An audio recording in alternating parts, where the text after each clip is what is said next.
mukwano gwange na osinzira okubeera nga tulaba twagala kubuuzaako mu ngeri enjawulo. Abangi tutandise ebikujjuko eby'omwaka guno 2023 wakati mu kujaguza amazaalibwa g'omwana wattu Yesu Kristo ate era n'okumalako omwaka nga tweteekerateekera okuyingira mu mwaka guli ogwa 2024. Kale twagala kukwebaza okubanga ate otukkiririzaamu nabwekyo programu olutindo eze kulwamu nayo 2 Matovu musajja wa Kabaka enzaalwa ye Natita honorable to be anze ntuddewo kulanga tusobola okutwala ensonga zino mu maaso obulungi. Twagala okwebaza mikwano gyaffe abatulaba okusinziira emitala w'amayanja. Twagala okwebaza mikwano gyaffe abatambudde naffe ekiseera kyonna. Twagala n'okwebaza abo bonna abatwagaliza ebirungi naffe nitugaba tubagaliza birungi byerere wano ku BBS Telefina. Nze Dipato Katerega the microphone gulo nga bwe nkugambye nti ntulidde omugana 2 Matovu. Tulina emikwano gyaffe aba Lubaga Boys Primary Old Students Association abazze olunaku olwaleero okutubuulira ku nteekateeka zaabwe nga lubaale w'omulamu bw'atasamirirwa. Njagala mbakuwe ate tutandikirawo ssentebe Amalefred ate era ne ssentebe omukyalo omulala akulidde olukiiko olutesitesi bonna be bali wano nsanyusa okubalaba. Kale ssebo naffe twesiimye okusanga era n'okulabikako wano ku lutimbe lwa BBS Telefina. Feel at home, feel comfortable. Oyogere buli ekikoleese wano. Anja kuva obuwi buli weeyanjulira abatulaba ku BBS Telefina obabuulire lwaki tuli wano ate tutandike tutambuze ensonga. Aneyanza nnyo ssebo mutesitesi amannya gange nze Fred Male Mukasa era nga nze ssentebe w'ekibiina ekyo ekyogeddwako Lubaga Boys Primary Old Students Association ekimanyiddwa nga Lubosa. Ng'ekibiina kino ky'ekyabantu abo bonna bayita mu mikono gy'aba brother mu budde olwagitanga Lubaga Boys Primary naye kati yakyuka bagiyita Uganda Matters Primary School Lubaga. So abaasomera mu kifo ekyo wakati w'emyaka 1985 paka 1995. So tuli bannamukadde naye nga twenyumiriza nnyo mu ssomero eryo lyatutegeka bulungi era bwe twakuŋŋaana ne twekolamu ekibiina kino ekigenda okuweza omwaka nga 28 era kyo twagambye nti ebikujjuko kubanga enteekateeka za mugundu ddala ze tulina ssebo. Nja kudda obuuyi buno ono naye ssentebe mu kiti kye nawe sooka obuuze ku batulaba ku BBS Telefina. Abatulaba ku BBS Telefina ey'obujjajja nsanyuse okuba nammwe olunaku olwaleero. Amannya Nanfuka Prosi nga ndi musomesa omutendeke naye olwaleero nzize wano nga nze ssentebe w'olukiiko oluteekateeka ebikujjuko ebimalako omwaka ogwa 2023. Nsanyuse nnyo okubaako ku lutimbe n'abatuwuliriza abatulaba mbaaniriza nnyo. Kale nange nnyongera okubaaniriza omukyala Nanfuka n'omwami Male oli wa mmere Kobe wakobe Nanfuka neddirangeye wangeye kabbiro kagamba kati akabbiro ku nguvu omubala agulina munsawo. Kale ku BBS Telefina tuwulidde abasomera Lubaga wakati w'omwaka gwa 1985 paka 1995 bano abasomeddeyo okuva egyo emyaka mubasuddewa bikujjuko bino temubeetaaga mwagala bali ab'emyaka 10 ng'ekyayitibwa Lubaga Boys Primary n'aba Uganda Matters balina kyabwe lwaki mwakikoze mu nteekateeka bwetyo? Enteekateeka eyo eri nti olwaleero bino ebikujjuko by'abamemba abali already abeewandikuba twewandiisa ng'ekibiina era tumanyiddwa mu gavumenti era tukola emirimu essaawa eno tulina projects ezitambula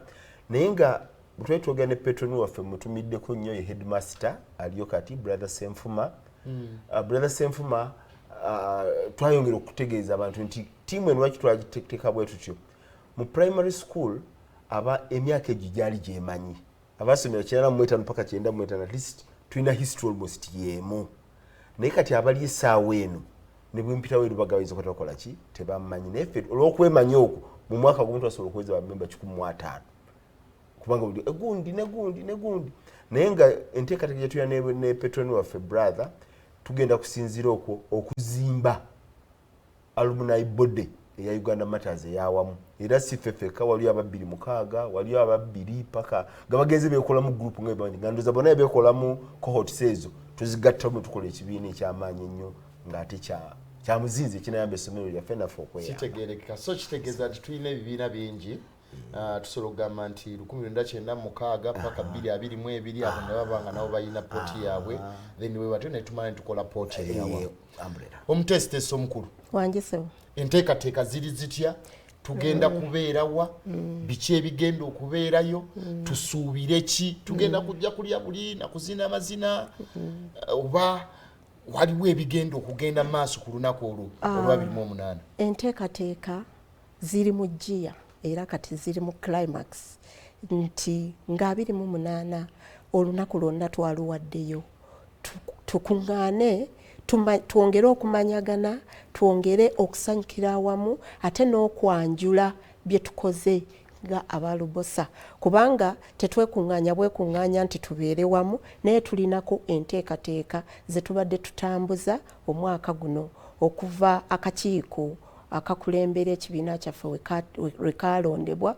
kati tulina okuwa accountability omwaka nga guweddeko mukozeewo ki bannaffe babirindiridde okubibanjulira kubanga ekibiina kino twagalira ddala era nga omulamwa gwaffe we guli nti kibeere ekibiina ekisingira ddala mu Primary Old Students Association okuba ekyamaanyi ate era ng'enteekateeka eyo tugitandiseeko. Ebigendererwa byammwe biri ki? Atulaba ku BBS telefine eriyo gwe mutannazuula nga mu myaka egyo gya 1985 ne 1995 nga yaliyo nenge ekyamazima abadde tafunanga mukisa ogwo kubeegattako kati afunye omukisa muli ku BBS telefine na TV ennene. Ebigendererwa bya Lubosa biri ki? Yes, tugenda kujaguza okumalako omwaka n'ebigenda okubeerayo naye kakati akulaba yayitayo mu kiseera ekyo ekinyusa ekyo ekigenda omusikiriza ajje naye asobole okufuuka memba biri ki Mwami Male? Webale nnyo ssebo. Ebigendererwa byaffe kisingira ddala ekigendo ekisooka kwe kulaba nga tutumbula embeera z'abamemba baffe nga bw'otulaba tukyasobola kunteeka mu batiini katujala basajja bano bw'oba tunotadde mu basajja abakulu oba onsedde ane mbavubuka tojayo ane nembatini toliyo sijayo kati olw'embeera ekyo kitugatta ekisookera ddala bammemba mu myaka gino gye tulimu abaana baffe bakuze baana baffe bafumbirwa baana baffe bawasa tulina enteekateeka ekulanga welfare yaffe etumbuka nebanga nnungi nga tuyita mukolera awamu. Lubosa yonna twagifuula akatale nti buli muntu alina kyaleeta munnange ono musomesa era tugamba ebyobusomesa byonna tubibuuza. Tulina abazimbi, tulina bamakanika, tulina abalimi, oli mulimi wa bikajjo munnange twazze naye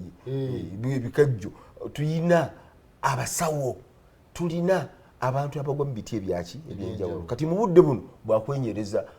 obudde bwaffe obuddako mu maaso nga tukozesa talent ze tulina. Sekisookera ddala tulina duty eri bammemba baffe. Ekyokubiri kwe kuteekawo ebintu ebyenkulaakulana nga twatandikako nno dda. Tulina project etambula katugiyita Lubosa Juice and Tea. Lubosa Juice and Tea. So buli mukolo ngate mujiyetanga kugira nga wali kujimanyisa kabanga tino TV esobola okulangira ebintu eyakabaka ale Lubosa we mujituulire eyo Lubosa Juice and Tea ne musibika busibisi mbasi bategedde tusobola tugenda ku mu mbeera y'ebikujjuko tugenda kusanyuka tugenda kujaganya nga n'okukulaakulana tugenda kukujjuka tutya 28 sebo nyabo nantebe. Olunaku olwo lugenda kubeera tugenda dujaguliza buloba twekolamu omulimu nti buli mwaka tulonda ekifo ekyenjawulo muffe ffennyini nti olwaleero omukyaza waffe agenda okutukyaza ye mwami Ssekitoleko Yese ate nga ye nannyini vision ye mutandisi yasinga okutufeffetta yonna gye twali kati ng'olwaleero yatukyazizza ebuloba Kasero bayitawo Bukasa ku Watoto tujja kutandika n'ekitambiro kya mmisa. Bwe tumala ekitambiro kya mmisa tuweeyo okwogera kwa ssentebe asooka otubuulira ngeri ki gye tutambuddemu. Ate tujja kubaamu n'obunyomero obw'okusanyukagana okuzuula mukwano gwo gwobadde tomanyi nga akuwa ekirabo kwegamba tugenda ate n'obwekito bwonna tujja buyimba obwo butujjukiza eri gye twali mu butuufu Lubosa tujeyagayiramu nnyo tufuniramu nnyo essanyu etujjako stress eno nti kubanga twejjukanya obuto bwaffe ate era tetukomaawo n'abasomesa baffe tubanoonya abatusomesa gye bali bakaddiye naye nga tusanyuka nabo era nga n'olwaleero tujja kusanyuka nabo. Ndowooza muwulidde bulungi nnyo mikolo gyaffe abatulaba naawe yasomerako e Lubaga by then 1985 1995 awo bwe watyo ng'otulaba jangu otwegatteko Lubaga tuli Kasero Buloba awo mujje tuliire wamu ssente zaffe mujje twejjukanye mujje twekulaakulanye. Otugambye mulina bye mutandiseeko. Omuntu eriyo tewaliwo obukwakkulizo nti eriyo munnaffe abadde tannabatwegattako atusanze tutambuddeko tulina ne bye tutandiseeko ebirabwako ye mu mbeera ey'okufuuka memba tewaliwo bukwakkulizo na byetaagisa omuntu oyo naye okwongera okukakasa obwa memba obukwakkulizo kakusika bukyokozeseza ebyetaaga ebyo weebiri ngaekisookera ddala olina okuba nga ogwa mu myaka egyo olina okuba ogwa mu 95 paka 95 akukwakuliza akokubiri tusasula emitwalo 2 buli memba membership fee esasulwa buli mwaka emitwalo 2 tuzza obujja buli mwaka oleetayo emitwalo 2 okuzza obujja twagala stress 2 kakati tujja tubeera ne projects ezinnya tulina investment tulina welfare tulina fitness tulina health tulina insurance ezo na packages kati gwe gyoyagala gyowulira nti nze kangende mu investment akange kentegeera ebibiina bino birina emize egy'okwawula yawula mu bantu nga basinziira ku byenfuna kituufu nanfuka alinamu gwe tuba tusembeza gwe tuba tuwa obukulu male ayimiridde bwe mba mugaba obukulu buno musinziira ku ki kati obukulu buno bwasooka mu kusookera ddala ffe abaliko olwaleero twaweebwa emyaka 2 era nga tukoze buno 2023 paka 2024 nga Pioneer Management Committee Executive Committee naye ng'ebitufugo oba ebitulambika byonna biva mu lukiiko lwaki olwawamu olwa Lubosa kati ffe tusinziira ku nfuna gyo tusinziira ku bitone kibyolina kati abali mu Lubosa ng'ate Lubosa juice tekiraba kuba nti omanyi okukola juice gweyingira omanyi ebibala ebirungi obimanyiiwo wano mu Kampala nyinza oba malesi bimanyi bwemba mu Nakasero wange gyenkolera naye nga tewaliwo abeera okumpi ne Nakasero ye ebibala abikola ki so obumanyirivu obwo bwe tuyingiramu tulina bamaketia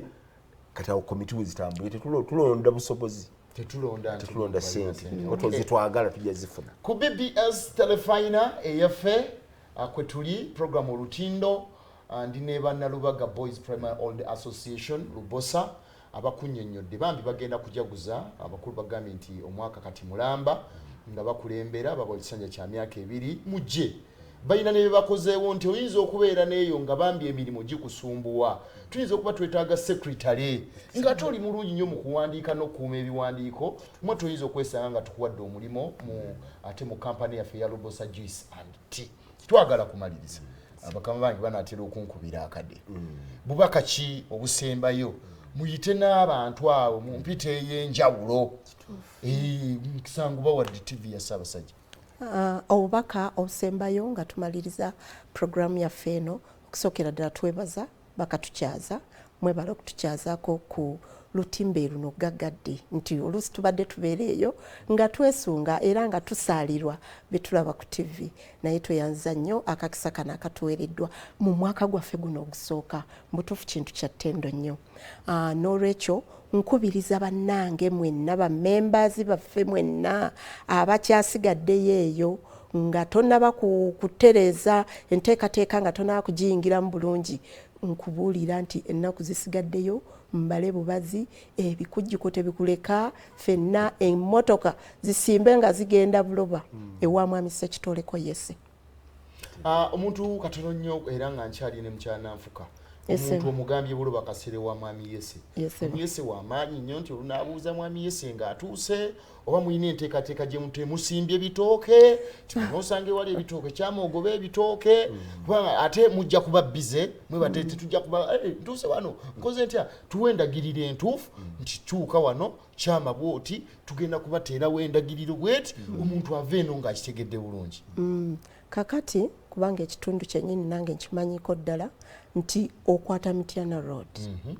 bw'otuuka ebuloba ekaseroko church ndabawo eyaffe ey'abakatoliki oba ey'abakristaayo zombi tuziyitamu tuyita wakati waliwo ekoona sharp corner ewali has petrol station kati ku mukono oguddako awo n'oyingira munda n'obuuza Watoto project awali Watoto project wennyini opposite tugenda okubeera ekikujjuko wekigenda otunyonyodde bulungi mukoona ku hasi ndowooza we bayita ku kyanyanya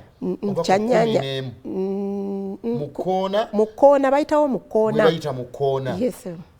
hasi eri ku mukono guno ogwa kkono so ffe tujja ekkubo liweta ku ddyo mukoona mwennyini eriweta ku ddyo wenoonya Watoto center weeri Watoto project opposite ne Watoto project awo tugenda okubeera fe ababaagaliza ebirungi temutuyise mwagala waliwo ebyama kati mwagala nnyo tubiyingire mukwairyo bawel wishers mwenna tubayise kubanga ebyokulya weebiri ate ffe tuli bagabuzi ate twagalizaganya ate jangu olaba ebirungi bye tukola mu Lubosa mujje mukope n'okoppa association zemukola eyo nga tegitambula mujje mulabe Lubosa weekola mwayimali obubaka obusembayo njawo okwebaza ennyo omukulu yatuwadde omukisa okujja ku TV ya Kabaka mukulu Patrick Sembajwe tumweyanza nnyo yebale kutuwa mukisa ogwo sebo tweyanza tuliwo no babiri nze nayiwa wamu nawo Patrick tuli babiri mu kitongole njaga okutumira nnyo brother headmaster yanayetumulize ne tiimu ye ate n'okukubiriza abana Lubaga bonna Uganda Matters Primary School nti fena tuli wamu eno springboard egenda okuwa Uganda Matters Primary School omusingi ogw'amaanyi ogwaba OB basobole okuyamba essomero lyabwe ogenda mu maaso tweyanza nnyo omukisa nzaani atuddeko mu TV ya Kabaka kale tetusobola kusingako ko wano enteekateeka musitegedde bulungi nnyo bambi mugende buba ng'asomerako e Lubaga wakati wa 1985 ne 1995 mugende ekibiina kyammwe kigenda kutuula atubadde ne ssentebe wammwe atwala association eyo mukulu Male ate n'omuteesiteesi omukulu mukyala Nanfuka mugende eyo mulabe bye muteesezza ate n'okwongera okwekulaakulanya nga bw'abagambye okumanyagana n'okwongera okwetwala maaso nze Dipato Katerega the microphone gulu tusinkane ate musheddako